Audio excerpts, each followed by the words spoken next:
আজকে মহাযুদ্ধ। মোহনবাগানের কাছে মরণ বাঁচন ম্যাচ। জিতলে জিতলে শুধু নয়, 2 গোলে জিতলে ফাইনালে যাবে, আর 1 গোলে জিতলে এক্সট্রা টাইম এবং টাই ব্রেকার খেলা হবে। প্রথমে অনেকের কাছে ক্লিয়ার করে দিতে চাই, অনেকেই দেখছিলাম বিভিন্ন জায়গায় প্রশ্ন করছেন যে কি হবে না হবে খেলাটার, মানে এখন আপনারা অনেকে সিস্টেমটা বুঝতে পারেননি। ব্যাপারটাকে ধরে নিন একটা 180 মিনিটের ম্যাচ খেলা হচ্ছে, তার ফার্স্ট হাফটা খেলা হয়ে গেছে ফার্স্ট লিগে, আর সেকেন্ড হাফটা আজকে খেলা হবে। যদি ফার্স্ট হাফে উড়িষ্যা 1-0 গোলে 2-1 গোলে এগিয়ে আছে, এবং আজকে যদি আমরা একটা গোলে এগিয়ে থাকি তাহলে খেলাটা ড্র হবে এবং তারপরে এক্সট্রা টাইম এবং টাই ব্রেকার হবে। এইভাবে ভাবুন, তাহলে বুঝতে পারবেন এটা একটা টোটালটা, দুটো ম্যাচ মিলিয়ে টোটালটা একটা ম্যাচ ভাবুন, তাহলেই বুঝতে পারবেন কি হচ্ছে। আজকে যে সমস্ত বিষয়গুলো মোহনবাগানের ক্ষেত্রে প্রবলেম তৈরি করতে পারে সেই জিনিসগুলো সম্পর্কে লাস্টে আরেকবার সতর্কবার্তা দিয়ে দিই। প্রথম তো আমি একদমই বলেছি আবহাওয়া, এখনই বুঝতে পারছেন কি হতে পারে, তো এই আবহাওয়ার সঙ্গে মানিয়ে খেলতে হবে। 2 নম্বর হচ্ছে মোহনবাগানের বিদেশি প্লেয়াররা, বিদেশি প্লেয়ারদের ওপর নির্ভর করে থাকে মোহনবাগান, এবং সব টিমই করে থাকে, এটা আলাদা করে কিছু নয়। বিশেষ করে মোহনবাগানের ক্ষেত্রে দিমিত্রি পেট্রাটস, যাকে আগের দিন অতটা অ্যাক্টিভ মনে হয়নি বা অতটা এফেক্টিভ মনে হয়নি, অ্যাক্টিভ বলবো না, যেটা তাকে জেনারেলি প্রত্যেক ম্যাচেই দেখা যায়। জনি কাউকো, যার খেলার ওপর মোহনবাগানের ম্যাচ জেতা হারা অনেকটাই ডিপেন্ড করে, জনি কাউকোকেও আগের দিন অফ কালার লেগেছে। তো এই দুজন প্লেয়ারকে নিজের ফর্মে ফিরতে হবে। হেক্টর উস্তে, তাকে অনেকটাই স্লো লেগেছে আগের দিন, তো হেক্টর উস্তে নিশ্চয়ই আশা করি আগের দিনের ভুলটা বুঝতে পেরেছেন, আজকে তিনি শুধরে নেবেন। আরমান্দো সাদিকু না থাকায় জেসন কামিন্সের মাথায় পুরো দায়িত্বটা রয়েছে গোল করার, তো জেসন কামিন্সকে সেটা বুঝতে হবে যে গোল তাকেই করতে হবে, তার দিকেই পুরো টিম তাকিয়ে থাকবে। তো জেসন কামিন্সকে কিছুটা দায়িত্ব নিয়ে বা তার জীবনের সেরা খেলাটার আজকে খেলতে হবে। তবে মোহনবাগান টিম কিন্তু 100% দিয়ে খেলার জন্য তৈরি, 120 মিনিটও যদি লড়াই হয় সেই লড়াই করার জন্য তৈরি, সেটা টিমের বডি ল্যাঙ্গুয়েজ দেখে এবং তাদের কথাবার্তা থেকে পরিষ্কার বোঝা যাচ্ছে। অ্যান্টোনিও লোপেজ হাবাস টিমের যে সমস্ত ভুল ত্রুটি ছিল সেটা নিয়ে এই কদিন কাজ করেছেন, তিনি পুরো প্র্যাকটিসের সময়টাই টিমের সাথে ছিলেন এবং টিমকে মোটিভেট করেছেন, টিমের ভুল ত্রুটি শুধরে দিয়েছেন। তো সেই সমস্ত সব দিক দিয়ে দেখতে গেলে এই সাদিকু নেই, এটা ছাড়া আর কোনো মোহনবাগানের কিন্তু প্রবলেম নেই। এবং শুধু আমি নয়, বিশেষজ্ঞদেরও মতামত হচ্ছে যে সাদিকু থাকা না থাকাটা মোহনবাগানের ক্ষেত্রে খুব বড় একটা ফ্যাক্টর হবে না। শুধু দিমিত্রি বা জেসন কামিন্সের ওপর ভরসা করলে হবে না, আজকে কিন্তু গোল করার দায়িত্ব লিস্টন কোলাস ও মনবীর সিং, এদের দুজনকেও নিতে হবে।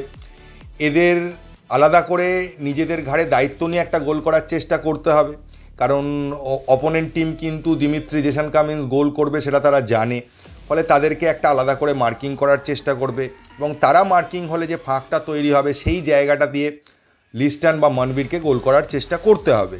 মোহনবাগান ডিফেন্সের প্রত্যেকটা প্লেয়ারকে দায়িত্ব নিয়ে খেলতে হবে, এবং 3 জন যে ডিফেন্ডার আছে তারা কিন্তু শুধু নিজের জায়গা নয়, পাশের কোনো জায়গা দিয়ে আক্রমণ হলেও সেই দিকেরও দায়িত্ব নিতে হবে। মানে প্রত্যেককেই এই 3টে ডিফেন্ডারকে 3টে জায়গায় কভার করতে হবে, কারণ এটা যে ধরনের ম্যাচ, এখানে একটু নিজের যা বাউন্ডারি তার থেকে বাইরে গিয়েও খেলতে হবে, এটাই হচ্ছে ব্যাপার।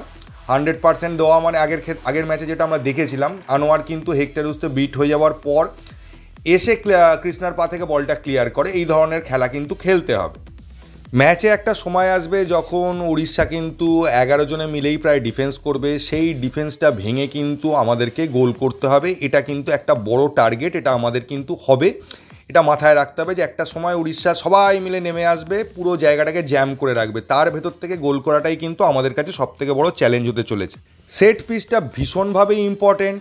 আগের ম্যাচে আমরা যেটা দেখেছিলাম যে সেট পিসগুলো বেকার নষ্ট হচ্ছে, কর্নারগুলো অনেকগুলোই নষ্ট হয়েছে, সেটা কিন্তু করা যাবে না। আগের ম্যাচগুলোয় সেটা ছিল না, অনেক আগে এটা হতো, মানে এবছরের প্রথম দিকে এটা হতো, কিন্তু পরের দিকে হাবাস দায়িত্ব নেওয়ার পর কিন্তু আমরা সেট পিস মুভমেন্ট থেকে অনেক ভালো মুভমেন্ট দেখেছি সেট পিসের, তো সেইটা আগের ম্যাচে দেখা যায়নি, ওটা কিন্তু আজকে আবার ব্যাক করতে হবে।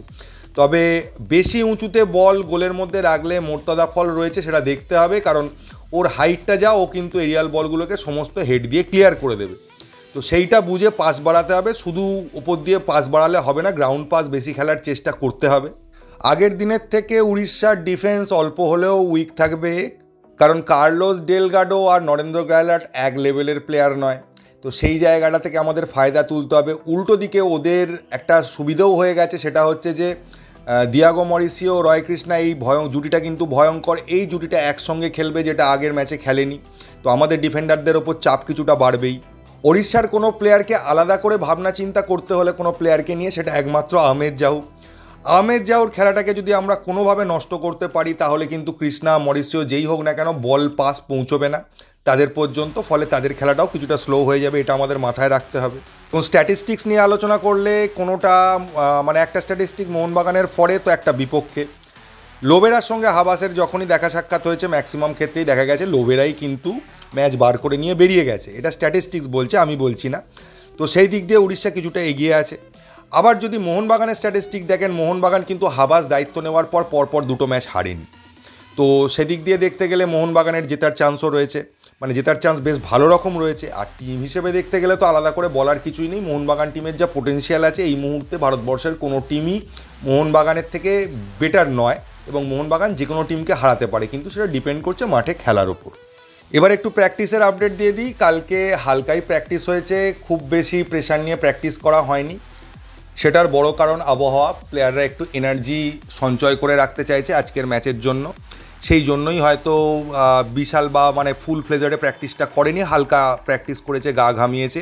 এবং কোচ তাদেরকে বিভিন্ন ট্যাকটিক্স বুঝিয়েছেন, ভিডিও অ্যানালিসিস করেছেন, এবং উড়িষ্যার প্লাস পয়েন্ট, মাইনাস পয়েন্ট, দুর্বলতা কোথায় ইত্যাদি নিয়ে আলোচনা করেছেন। এছাড়া অনেকেই আশিক কুরুনিয়ানকে নিয়ে প্রশ্ন করছিলেন। আশিক কুরুনিয়ান টিমের সাথে যোগ দিয়েছে না, তিনি ফিট হননি, তিনি খেলার মতো অবস্থায় নেই, এবছর খেলার কোনো চান্সই নেই। তিনি এখন রিহ্যাব করছেন, যেরকম কাউকোরা এসে এখানে রিহ্যাব করেছিল, টিডি এসে রিহ্যাব করেছিল, সেরকমই আশিক কুরুনিয়ানও টিমের সাথে যোগ দিয়েছে রিহ্যাব করার জন্য, খেলার জন্য নয়। তবে আজকে ঘরের মাঠে খেলা, মোহনবাগান 11 জন খেলবে না, তার সঙ্গে 12 নম্বর প্লেয়ার হিসেবে আমাদের দর্শকরা থাকবে। সেটা মোহনবাগানের কাছে বিশাল বড় অ্যাডভান্টেজ। আর একটা বিষয় আমাদের একটু দেখতে হবে, সেটাও ফ্যাক্টর হয়ে দাঁড়াতে পারে, সেটা হচ্ছে রেফারিং, যেটা পুরো আইএসএল জুড়েই ফ্যাক্টর হয়ে দাঁড়িয়েছে। তো রেফারিং কীরম হয় তার উপরও অনেক কিছু ডিপেন্ড করে আছে। তো দেখা যাক, মোহনবাগান তৈরি আছে যুদ্ধের জন্য, যা হবে দেখা যাবে। আমরা অলরেডি এবছর একাধিক ট্রফি পেয়ে গেছি, আমাদের থেকে বেশি ট্রফি কেউ পাইনি এবছর সর্বভারতীয় লেভেলের। তো ট্রফি নিয়ে ভাবছি না, আমরা একটা সম্মানের লড়াই লড়ছি। তো উড়িষ্যাকে হারিয়ে আমরা ফাইনালে যেতে পারলে সেটা আমাদের কাছে একটা বিশাল বড় সম্মানের ব্যাপার হবে। তো আমরা সমর্থকরা এবং প্লেয়াররা সকলেই রেডি এই মহাযুদ্ধে নামার জন্য। তো দেখা যাক কি হয়। আপনারাও দলে দলে মাঠে যান, এবং একটু কষ্ট হবে জানি এই গরমের মধ্যে, কিন্তু প্লেয়াররাও তো খেলছে, তাদেরকে মোটিভেট করুন, তাদেরকে সাপোর্ট করুন, এবং আপনাদের সদ্য ব্রহ্ম যেটা ক্রিয়েট করেন আপনারা সেটা করুন। আশা করি আজকের ম্যাচ ভালোভাবেই জিতবো, এই আশা নিয়ে এই ভিডিওটা শেষ করছি। তো আজকে আবার খেলার পরে দেখা যাবে কি হয়, যে মানে আনন্দে নাচতে নাচতে ভিডিও করি না দুঃখ নিয়ে ভিডিও করি, সেটা ম্যাচের পরেই বোঝা যাবে। তো এই ভিডিওতে এইটুকুই। যদি ভিডিওটা ভালো লাগে প্লিজ চ্যানেলটাকে সাবস্ক্রাইব করবেন। থ্যাংক ইউ, ধন্যবাদ, এবং জয় মোহনবাগান।